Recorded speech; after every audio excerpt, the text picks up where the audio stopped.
October 22 is a very significant day in the history of our beginnings.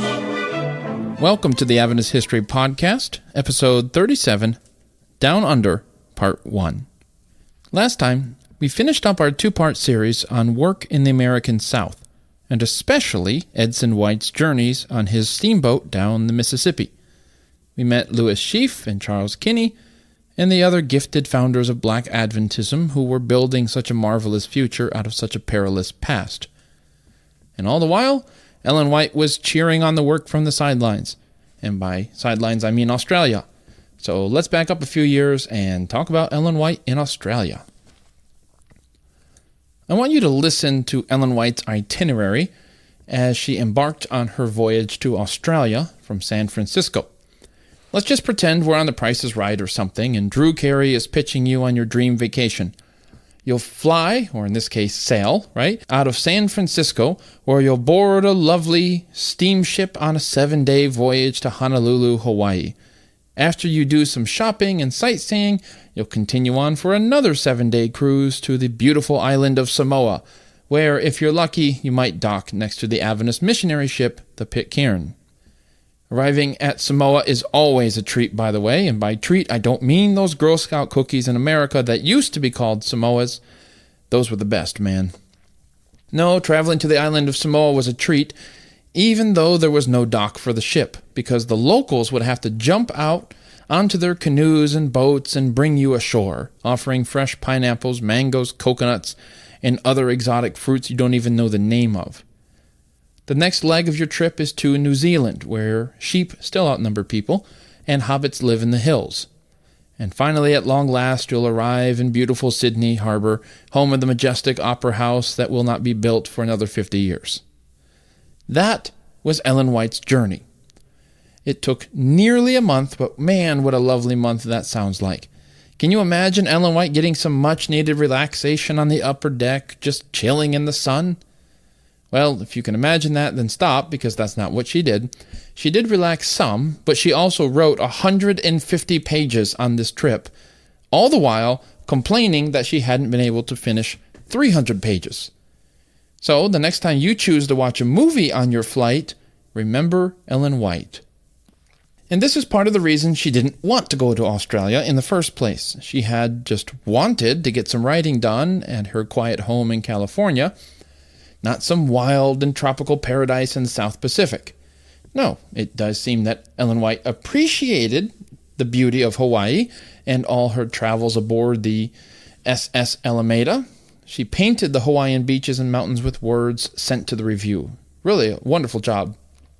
She marveled even at crossing the international dateline and jumping straight from a Monday to Wednesday. But her best description, her absolute best description, I must say, is of the men of Samoa.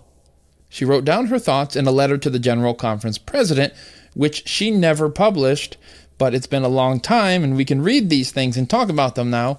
Here is what she wrote. Quote, "The natives are in all kinds of dress. Some are entirely naked, with the exception of a couple of yards of calico pinned about their loins.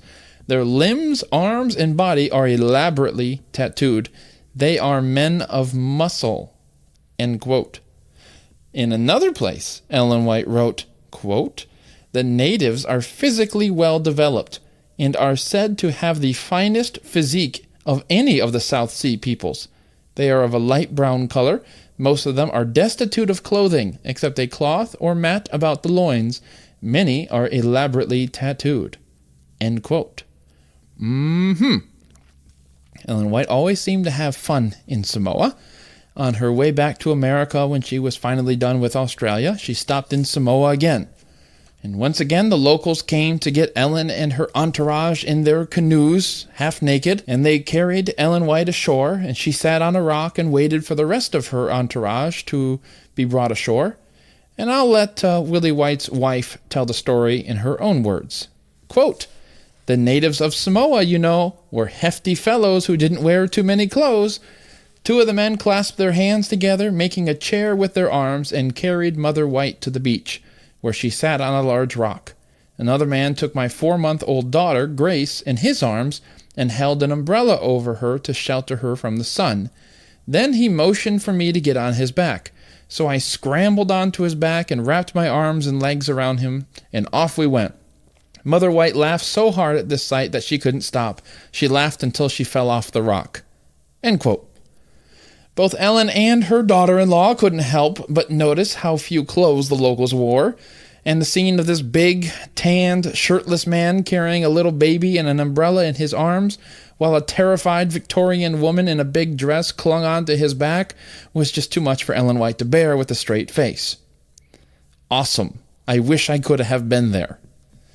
Now I know what you're thinking. Matthew, can the church send me to be a missionary to Australia? What do I have to do? Answer. Criticize the General Conference enough and they'll send you as far away as they can. Okay, I'm just kidding. Nice try. When Ellen White eventually arrived in Australia after her month-long voyage, Australia as we know it didn't exist. It was just a collection of British colonies, a tumultuous, aspiring, struggling collection of British colonies. The political hot potato in those days was whether or not those colonies should merge into a new nation a la America. And that hot potato posed the same problems in Australia that it did when it was held by a handful of American colonies 100 years before. Who gets the power? How strong should our federation be? What kind of government should we have? The question on nationhood was punctuated by severe social and economic problems throughout the 1890s. Australia had been the world's frontier. Australian colonists found gold in their homeland around the same time Americans found gold in California, setting off a kind of global gold rush to Australia. One estimate suggests that a full 2% of English citizens left their homeland and moved to Australia, not to mention the other Europeans and Chinese who rushed to take a bite out of the gold rush. So Australia was thriving in the 1880s. Australian wool was hot, and it spurred a huge industrial buildup of railroads, factories, you get the idea. So wool money helped pay for these expensive public projects, and by a show of hands, what do you think is going to happen when demand for Australian wool crashes? Anyone? So by the time that Ellen White arrived a decade later, huge amounts of social unrest, workers were on strike, banks were closing, there was a drought, sheep died. The sheep, people, the sheep died.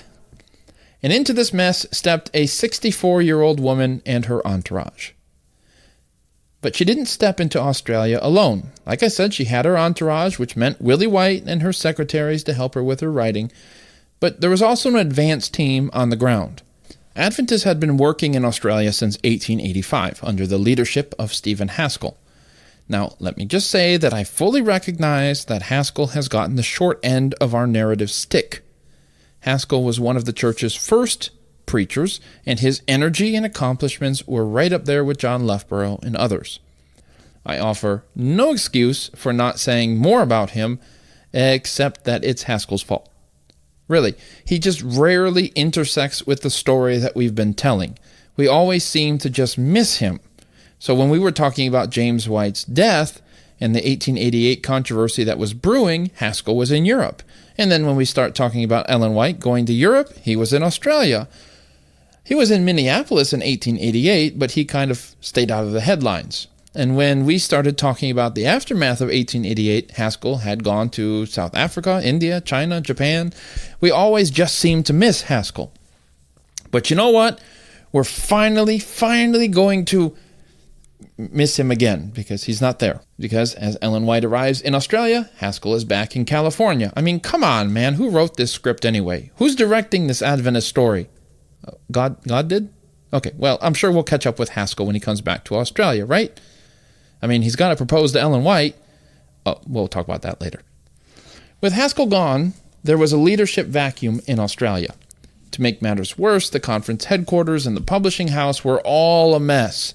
Everything was losing money, the people were inefficient, pastors in the field were languishing. And when Ellen White stepped into this printing office, she realized that she recognized it. She had seen this whole room in a vision back in 1875. She didn't know where it was, she didn't know any of the people in the room per se, but she recognized them all. She went around the room, noting where some of these men had failed. And just like that, the work in Australia had new energy. Now that might seem a little strange to us today. I mean, who gets excited when they're told that they're wrong? Well, Ellen did a lot of rebuking in her day, and it kind of makes her seem like a grim, mean old woman. But let me just say this. You can judge the spirit of her rebukes by its effect. The men in that room didn't stumble out, hat in hand, defeated. They didn't mope or walk away resentful like their mom just yelled at them. They walked away refreshed. Why? Because they recognized in Ellen White's rebuke the words of Jesus to them, words which removed an obstacle from their path. Sometimes our sins need to be named, need to be pointed out. Ellen White wrote about this meeting in her diary. She said, quote, "Brother Curtis made a heartfelt confession. He humbled himself as a little child. He wept aloud and confessed that he had not the Spirit of the Lord in his preaching." End quote. Another man confessed that he had been jealous of another person. They all cleared the air with each other and owned up to how they had mistreated one another, or how they had felt envious or jealous or whatever of each other. Or, as Ellen put it, quote, "The brethren confessed to one another and fell on one another's necks, weeping and asking forgiveness." End quote. Sometimes we just find ourselves trapped when we work with people or go to church with people for a long time. Invisible walls are built up between people. Someone says something we don't like, or there's a miscommunication or something, and we feel ourselves pulling away from that person. And often the other person notices it too. You suddenly aren't as close as you used to be. But neither of you knows how to bridge the gap. Well, Seventh-day Adventists see Ellen White as a prophet. And to most people out there, a prophet is somebody who predicts the future or who does these big, audacious things. Ellen White did some of that, but that wasn't where her real value was to the church. Her value was in moments like these, in a room full of people who were all twisted up in jealousy and envy and frustration and doubt. And she'd come in and look at them and know them somehow, and see through their smile and their nice clothes and point at exactly the spot in their souls where they were going wrong. And for honest, humble, sincere people, that's liberating. Deep down inside, they want to be free, but they didn't know how to get out of their own mess. And cleaning up messes was Ellen White's first order of business. Sure, she attended meetings where she learned that the business side of the publishing industry was going terribly. She learned that there was no direction, no strategy. And the way she put it was that there was no wise generalship at work here. No wise generalship.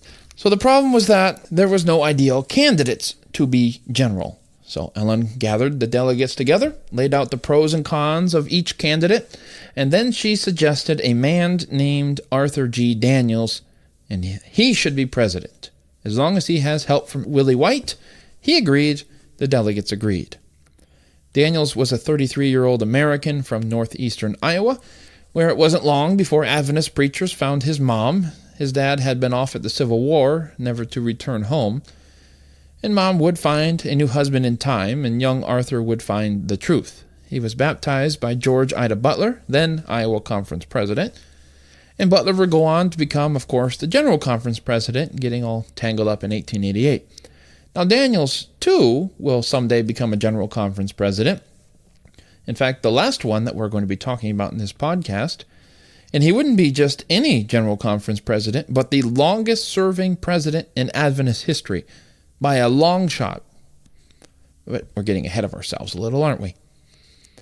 So Arthur and Mary Daniels left Iowa for San Francisco in 1886. They boarded the Alameda, the same ship that would take Ellen White to Australia 5 years later.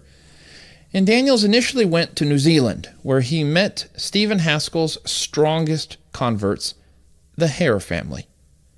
Now, the story goes that when Haskell was on his scouting mission to New Zealand, he was directed to stay in a boarding house run by Edward Hare.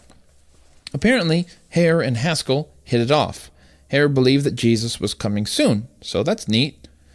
Haskell went, got settled in his room, unpacked, and then began to pray, because here he is in a country he's never been to before. He doesn't know anybody in this country, and yet he's responsible for, beginning Adventism in this place.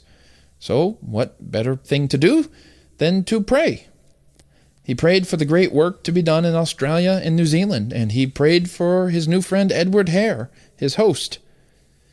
But Haskell prayed too loud. The walls were thin in the boarding house, and the man staying nearby cried out for Edward Hare, declaring that he wouldn't be staying one more night if he had the room next to a crazy person who talked to himself. So Edward Hare, trying to put out the fire, hurried upstairs, listened at Haskell's door to see if he really was crazy, and he wasn't. The prayer he heard startled Edward Hare. This is what Haskell prayed.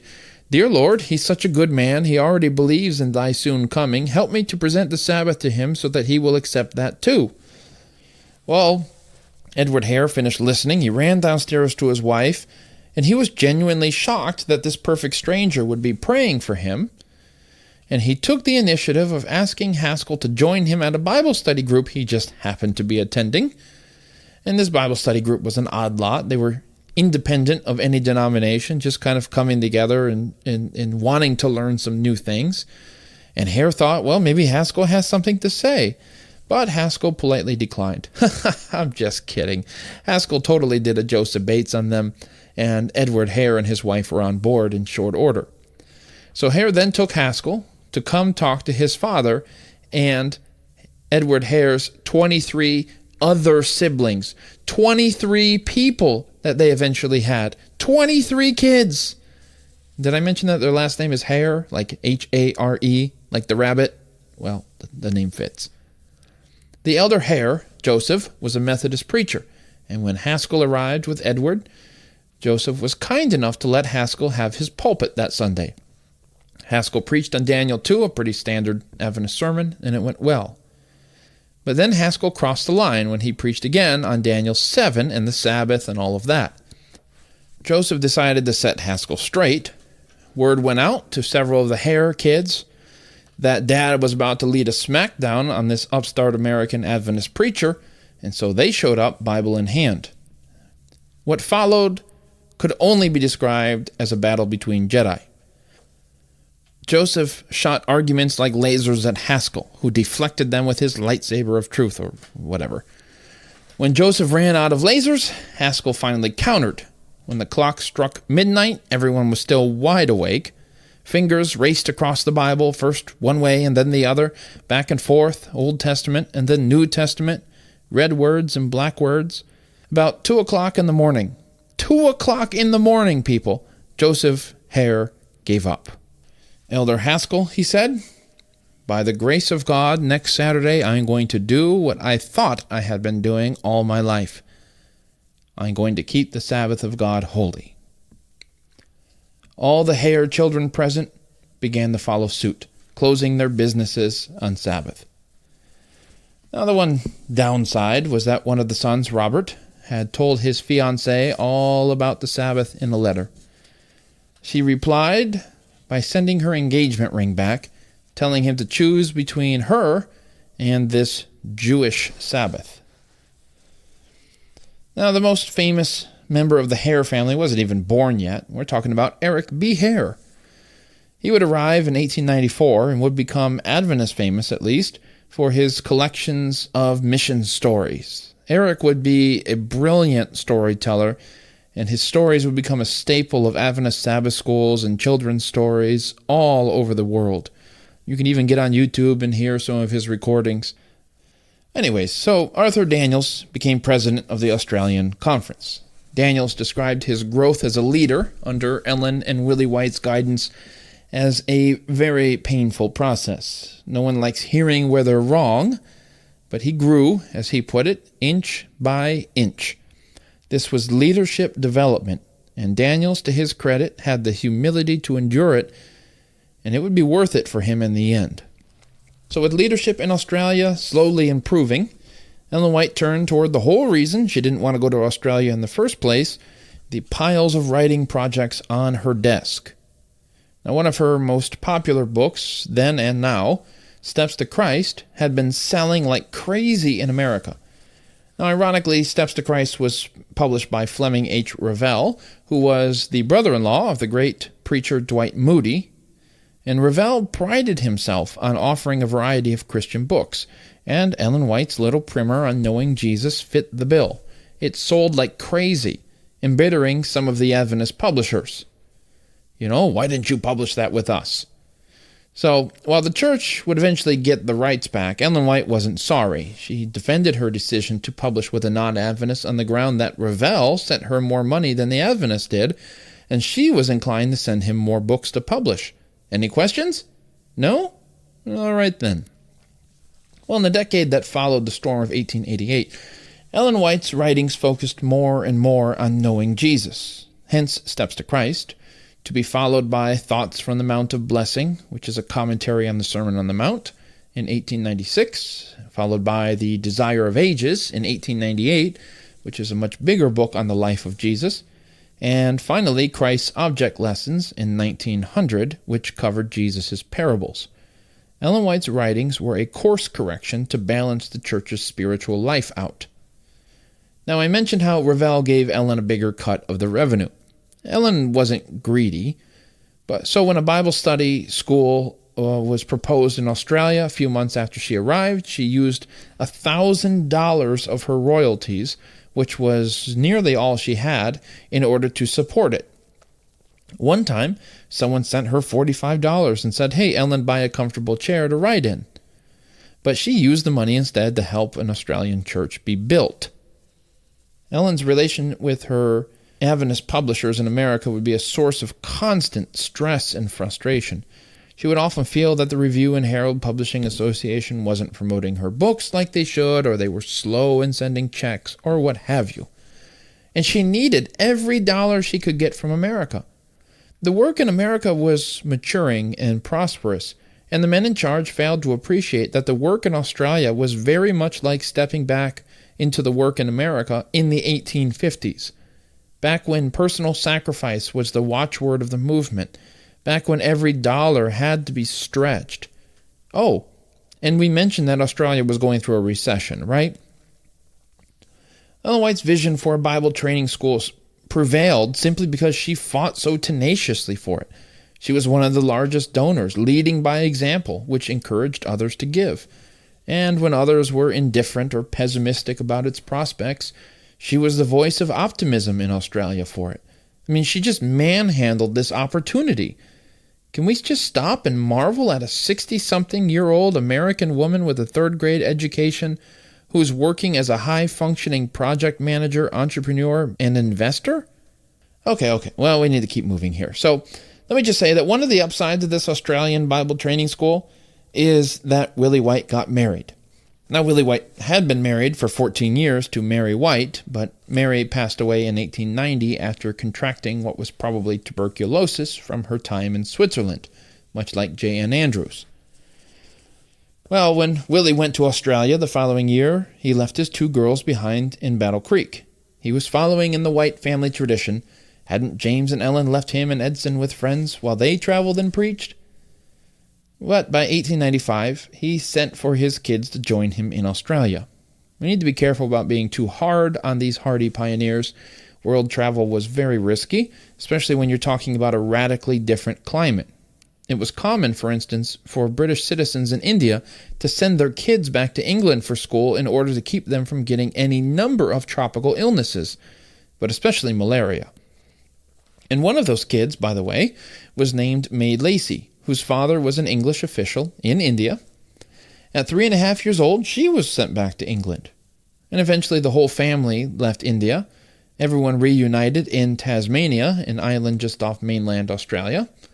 And it was in Tasmania that May Lacey found a copy of Uriah Smith's book on Daniel and Revelation at some Adventist tent meetings. The Lacey family was baptized, and May's mom, unfortunately, was to die of tuberculosis in 1891, just shortly before Ellen and Willie White arrived. But that did also mean that she and Willie might have something in common, however sad it may be, if we could ever get them in the same room together. So how do we get them in the same room together? Well, I think that the 1894 Bible School in Sydney will do. May really wanted to go, so she asked her friends and family to help her. They did, and there she met Willie, who was impressed by her nearly perfect pastor's wife credentials. She sang, she played the piano, and the organ, so that qualifies her, right? Willie made the first move, naturally. Gilbert Valentine tells the story of how he schemed his way into her heart, a time-honored tradition, might I add. Willie began by suggesting that May fill a job opening by being an assistant to his mother, Ellen. Well, this way, he could get his mother's thoughts on her. So May, thinking little of it, she just honestly looked at it as a job, went to go work for Ellen. I mean, she needed money, right? Wanted to do her part for the cause. Ellen White and May grew to love each other. May certainly missed her own mother, and she looked at Ellen White as her mother. She even called her mother for the rest of her life. And then Willie came by, about 4 months later. He helped May with some chores before asking to speak with her alone.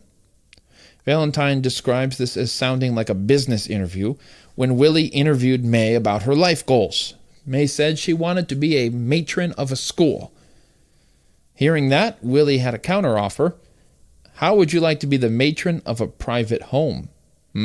Now, Willie, buddy, I just don't know what to tell you about this, man. It's just problematic on so many levels, and it doesn't do well in the 21st century. Guys, I just need to add this here. Don't do this on your first date. Hey, so what do you want to do in life? Oh, I want to be the CEO of a company. Well, how would you like to be the CEO of my home?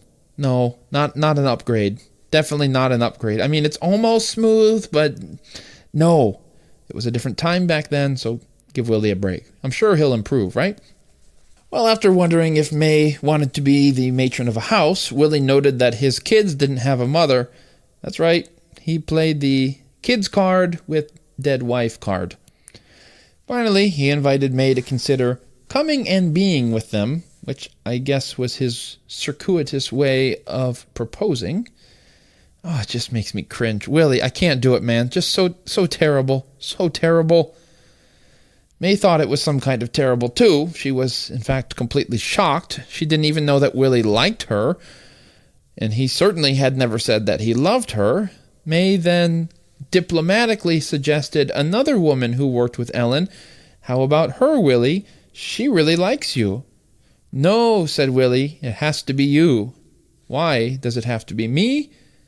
Willie says, I keep praying about this, and you're the one that comes to mind.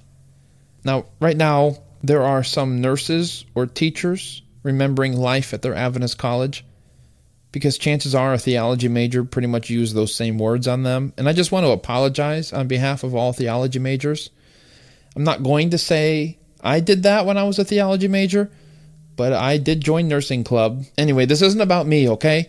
I just think after I'm done recording these episodes, I have some people to call and apologize to.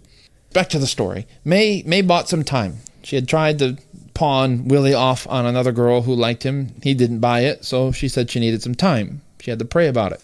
The problem was that she actually loved another guy named Arthur Currow, and she was waiting for him to propose any day now. Arthur, hurry up, Arthur.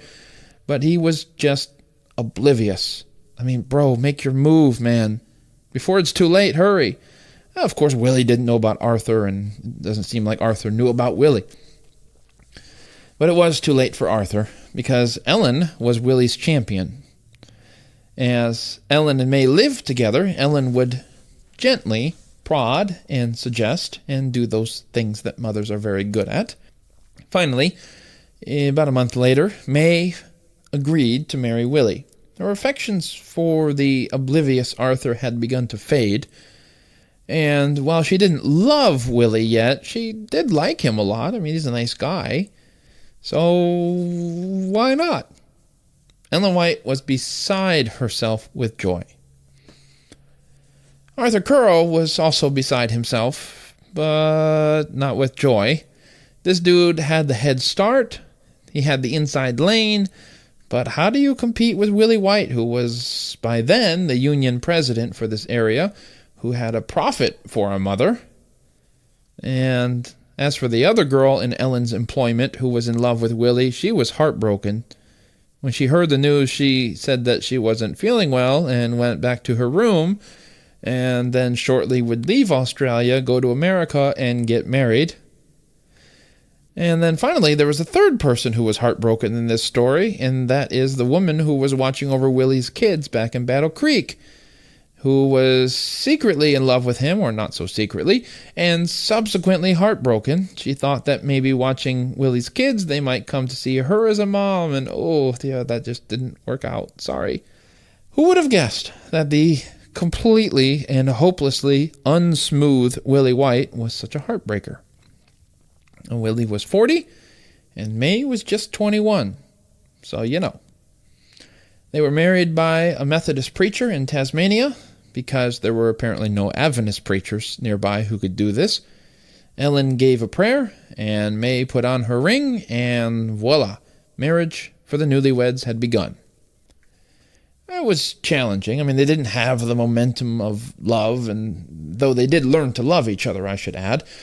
Willie was often gone, and Ellen White was, well, the matriarch of the family. In fact, funny story, Ellen actually named May's twin boys that she gave birth to shortly. She named them James, Henry, and Herbert Clarence. And if those names sound familiar, it's because those are names from Ellen's other kids, and of course James from her husband.